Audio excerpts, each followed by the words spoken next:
Hi everyone, I am Rumay Islamoni and welcome to my YouTube channel. আজকে আমার ভিডিওর topic হচ্ছে A to Z about wax.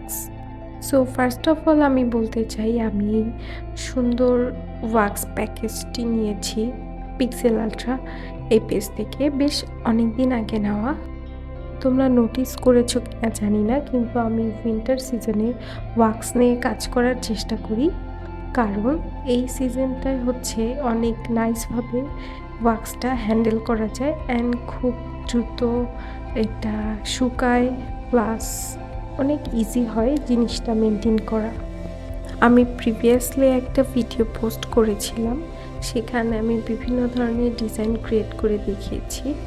আর এই wax পিসটা আমি নিয়েছিলাম সিঙ্গেল প্রিটি এই পেজ থেকে। তো ফার্স্ট অফ অল আমি বের করে নিচ্ছি স্টোভ, যেটার উপরে আমরা স্পুনটা রেখে ওয়াক্সটা মেল্ট করে নিব। অ্যান্ড দেন এটা হচ্ছে একটা টাইলস, যেটার উপরে আমরা মেল্ট করা ওয়াক্সটা দিয়ে দেব। And finally it is the spoon. And one thing, don't forget to subscribe my channel. তো ফার্স্ট অফ অল আমরা আমাদের ক্যান্ডেলটা জ্বালিয়ে নিচ্ছি। এরপর আমরা এটার উপর স্টোভটা দিয়ে দিব। এরপর স্টোভটার ওপরে আমাদের খুব কেয়ারফুলি আমাদের স্পুনটা দিতে হবে।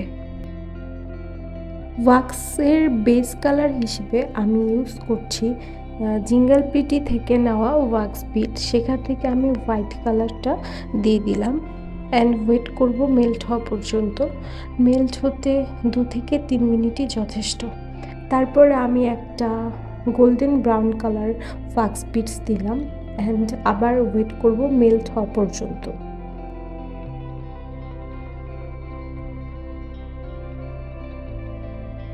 And finally after melting it properly আমাদের খুব কেয়ারফুলি স্পুনটাকে সরিয়ে নিতে হবে, সাথে স্টোভটাকেও। এই সময় কিন্তু মেটাল যেই পার্টটা থাকে অনেক বেশি গরম থাকে, সেক্ষেত্রে অবশ্যই অনেক কেয়ারফুল থাকতে হবে যেন হাতে কোনো ধরনের বার্ন বা ইনজুরি না হয়ে যায়। এই কাজটা স্টোভটা জ্বালিয়ে করলে বেশি ভালো হয়, কারণ উইন্টারে দেখা যায় ওয়াক্সটা খুব দ্রুত ড্রাই হয়ে যায়। তো সেই ক্ষেত্রে আমাদের উচিত অ্যাজ সুন অ্যাজ পসিবল কাজটা করে ফেলা। তো আমি ফার্স্টে আমার প্রিফারেবল একটা পেস্ট চুজ করে নিলাম। তো এখানে আমি আজকে একটা ড্রাই ফ্লাওয়ার দিয়ে ওয়াক্স সেল বানিয়ে দেখাবো। এই সেম কাজটা কিন্তু আমরা টাইলসের উপরেও করতে পারি, একদম সেম রেজাল্ট দিবে। যদি আমরা ওয়াক্স বানিয়ে সেটা প্রিজার্ভ করতে চাই, তাহলে আমরা টাইলসের উপরে দিয়ে সেটা করার পরে ইজিলি উঠানোর পরে আমরা সেটা রেখে দিতে পারবো। কিন্তু যদি আমরা ডিরেক্টলি জার্নালের উপরে ওয়াক্সটা অ্যাপ্লাই করতে চাই, তাহলে আমরা এভাবে জার্নালের উপরে ডিরেক্টলি অ্যাপ্লাই করব।